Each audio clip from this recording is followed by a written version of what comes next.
Welcome back to Grounded, everyone. Today, we are very excited to share with you the Endgame survival base that we've been working on in the playthrough. I'm joined by Kaz, who is joined for our Grounded playthrough. And after about 130 hours-ish now, we're finally done with our survival base. And that was partly building and doing all the content and things. We still have a little more content to do in the game. But it is time to share with you what we've got here for the treehouse. So the entire build took place starting from this light post here, because the top of the light post is exactly 3 by 3. So that was like exactly the inspiration there. And this leaf right here is actually supportive. And then we took a little staircase down and have a little deck that goes around the bottom of the lamp here. And this is how we brought all of the resources up to the treehouse. So there's how it kind of looks from down below. Got a little bit of bracing and stuff all around the tree. It's quite a big space and really happy with how it turned out. We've got a little thing going on under the tree that we'll get to a little bit later here. But we can either take that, or now that we have the zipper, we can just head up nice and quick over here to the treehouse. And speaking of zip lines, Kaz, maybe I'll let you take the floor for a bit, because you did a lot of zip hub stuff for this area. I basically went to all major points of interest that we needed to farm, and put in a series of zip lines, either directly from the platform up here or around the back of the house. And then there will branch off from those points onto other points if it's not a direct line of sight to here, like up to the chair, or across the stone pathway, especially over to the upper yard over there by the green castle. There's a 2 or 3 line segment to get up there. And this has been crazy helpful. Having a high point of the tree, that is a big reason why we chose this location for the endgame base. Because initially, before we had the zipper, having the ability to head down to all the points in the yard with gravity would save us half the time of having to get all out there. And now that we have the zipper, it's just great. It is perfect. It kind of allows us to get anywhere without anything obstructing our way. So right off the bat, we could go into photo mode here, and let's see, toggle the free cam, take a little far back of what we've got going for the house. So we've got some mirror images for it, some towers, all kinds of stuff. It is, I'm really, really happy with it. All kinds of great textures with what we have for building and grounded. And the tree does register as support, which is good, especially using some of the little angled brackets. So that's kind of what the tree looks like from the outside. Most of the buildings are on this side here.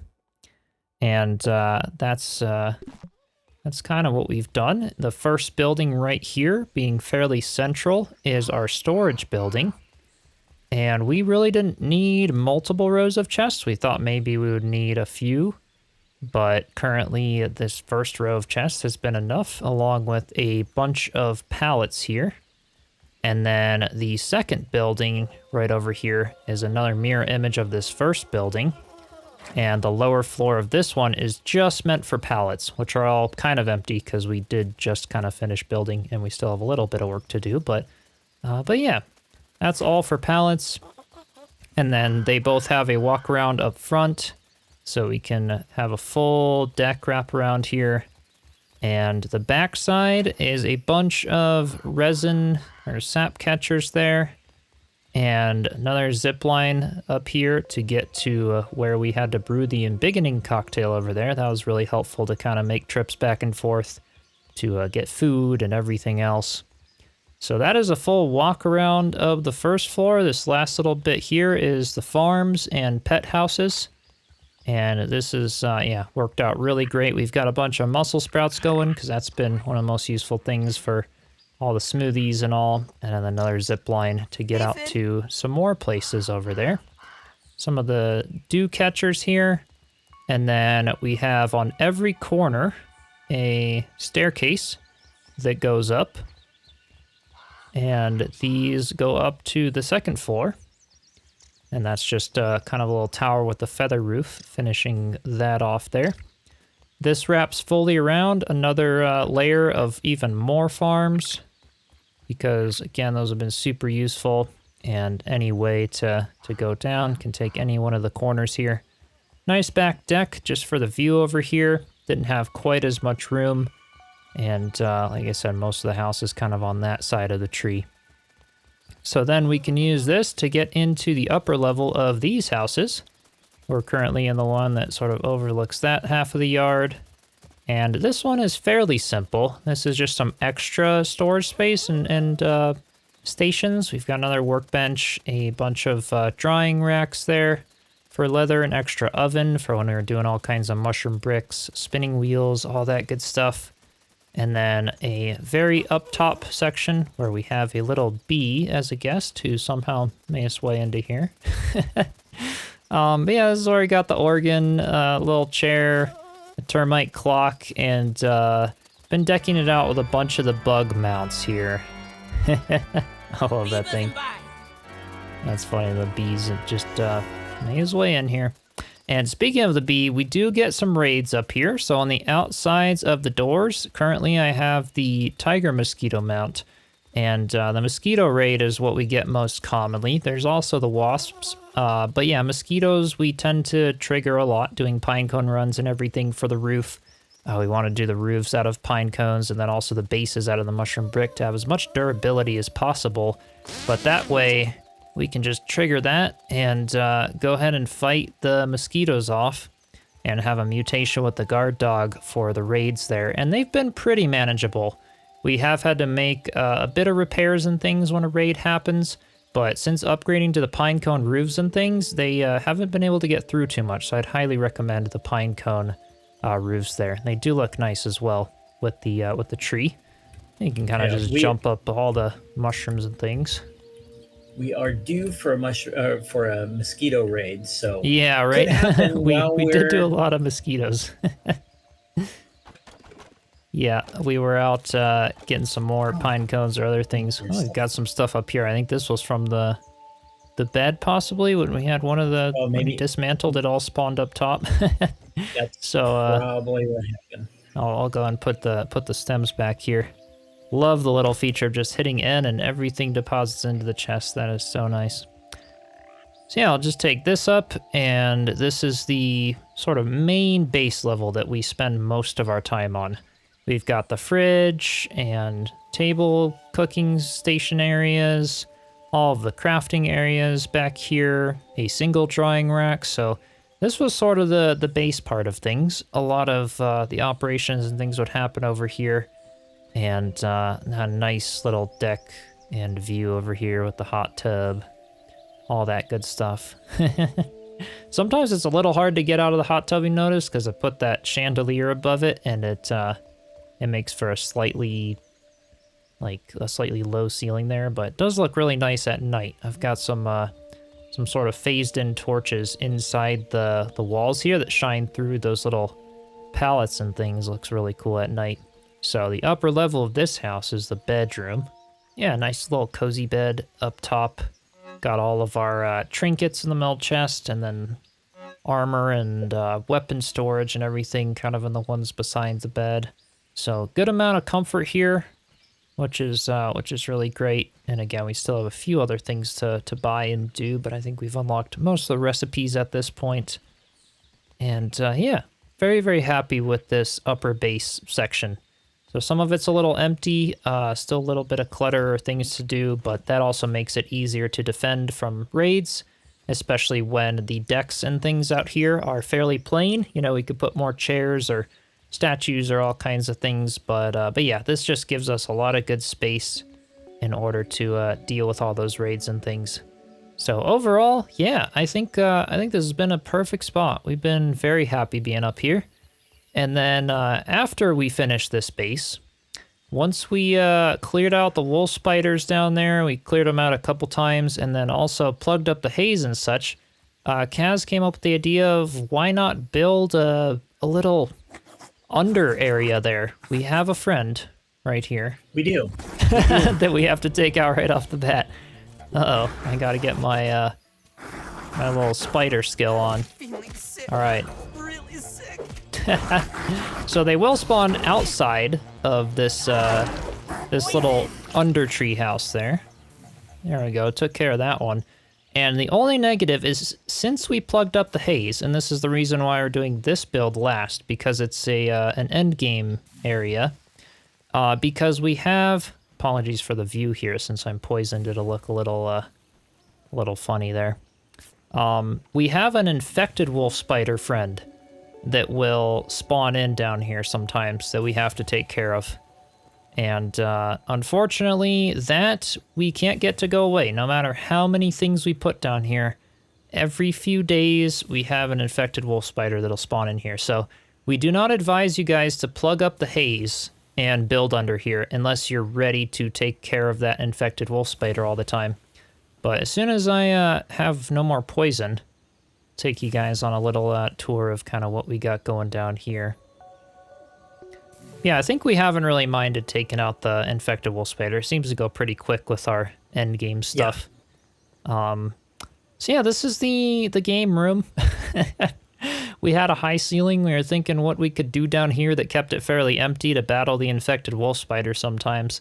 And yeah, Kaz is sitting in the little stadium chairs, and we can get the game of basketball going down here. And yeah, just have doors on all the little entrances and exits to the tree. So we just kind of took the mushroom walls and wherever they curved and looked nice, and sort of snapped this first door actually off of the treehouse if we ever wanted to do like a connecting path or stairs to get up to there. So it's actually snapped perfectly off of the treehouse where we started this build. And yeah, it's very, very cozy. I haven't really seen many grounded bases in here. You'll also notice it is incredibly, incredibly bright. And Kaz, tell them about the brilliant idea that you came up with as soon as we unlocked a particular type of torch. So we scattered lanterns and light posts and everything all over this place, and it was just so dark. You could not get enough light in here. Yeah. But then when we discovered the Everchar torch, it's like, well, this is so much better, right? Look at how much light These are they put out. Incredibly bright. Yep. They are the best. So we were looking at this and saying, how can we deal with these, right? Because if you drop them, they still make light and stuff like that. But then we were looking at decorations, and we came up with the weapon stands that you hang on the walls.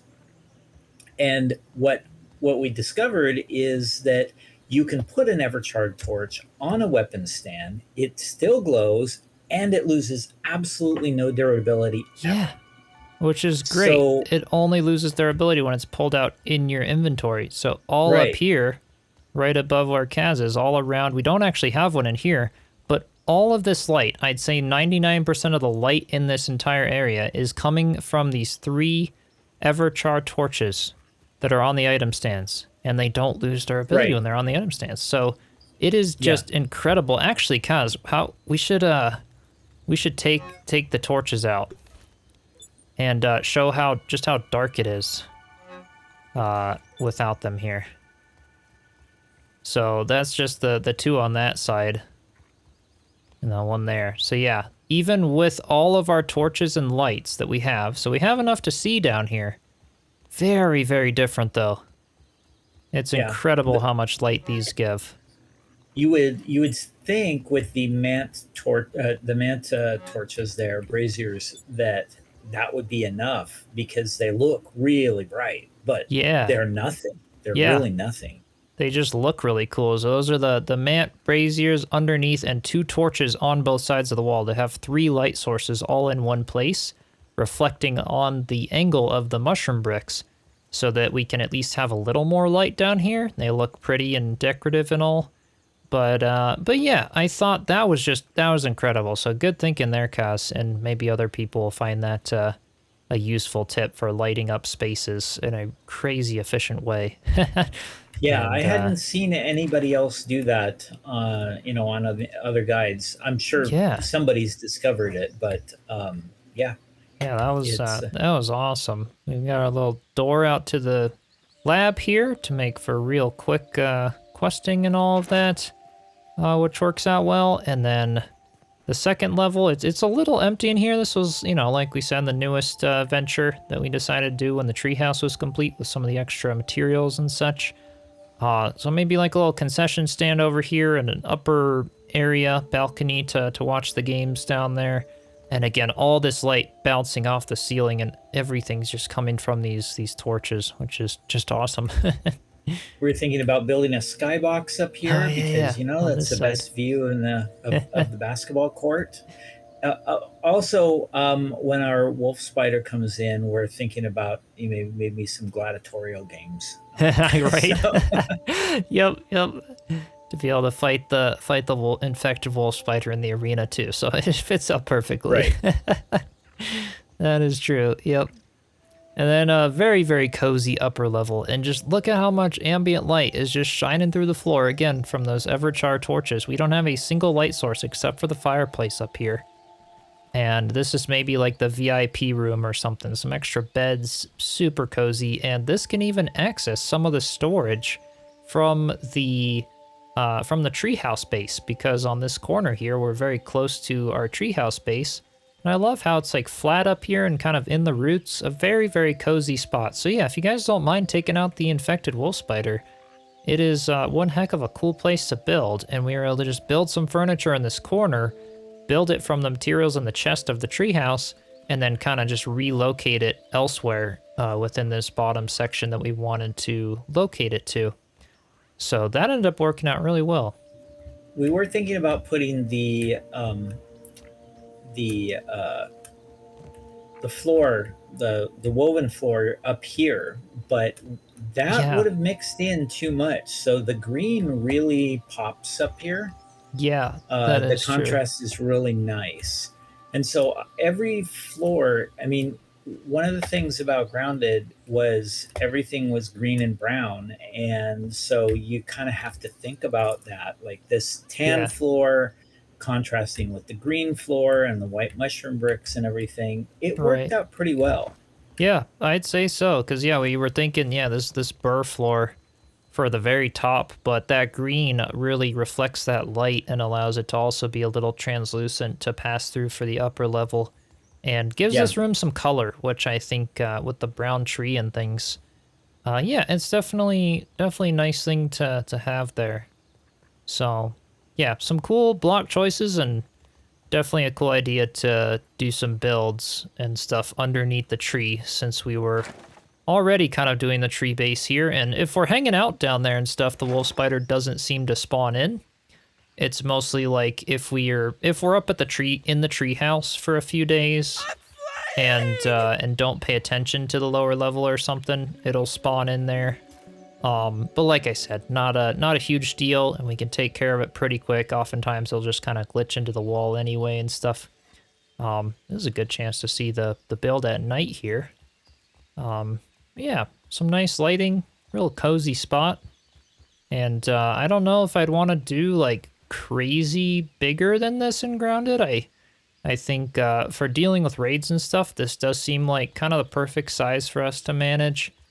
And otherwise, I think it went really well. The only bugs we were realizing when building it was something times we'd log off and log back in and something would be rotated in the wrong way or something. I think the grounded system sometimes has a little bit of a trickiness building large structures, but once we got it all to, kept fixing things, it has been perfectly fine since, and definitely a nice thing. Got a little gong and all kinds of stuff. So, anything else you want to add, Kaz, before we wrap it up? It's fairly simple, but it's I I it's think definitely yeah, that's nice. pretty much it. If you come out here to the hub, one thing that I was thinking about doing out here was rebuilding these these towers to kind of mimic what you've done in the corner of the castle, the Yeah, treehouse. That way, um, these hubs are kind of just utility, but I think that there's an opportunity to build some real interesting transfer stations. So definitely. that was one thing. I think that if I were to come back and do some more building, that's one project which I would find interesting, just Yeah, to kind of like really flesh out the transportation network. Because I mean, we're doing some glitchy things like running into the walls there, or with yeah, this one, you go out for a little bit and then you stand here, because yeah. coming We the had to other put that direction, there. we would just fly right into the lake. Yep, yep. Yeah, Yeah, planning out all these little zip lines, getting all the web fiber, everything. It took a bit, but it has been so efficient. It's made the whole upper yard experience honestly very easy and enjoyable for us yeah, to get going everywhere. And yeah, these little rocks makes for great outcroppings for little houses or towers like you were saying, and again makes that center tree just a perfect place to do an end game yeah. base, It really and does. then that can even continue up. Those outer towers have the ability to be taller, or even other staircases within the inner buildings of the treehouse can be taller, and just keep building up the tree and make it huge. You know, we've got some plans to just keep going in the future with the base, but figure it was finished enough. You know, I can't ever say that sometimes survival bases and games and stuff are ever really finished. But yeah, I'm definitely happy with it, and it was fun to come on and show you guys the finished game. If any of you tuned in for our grounded playthrough, so hope you all enjoyed the build and the tour. Maybe got some inspiration out of it. And comment below with any thoughts or questions or suggested additions, maybe if you have any. And don't forget to subscribe. We'll see you in the next one. Cheers.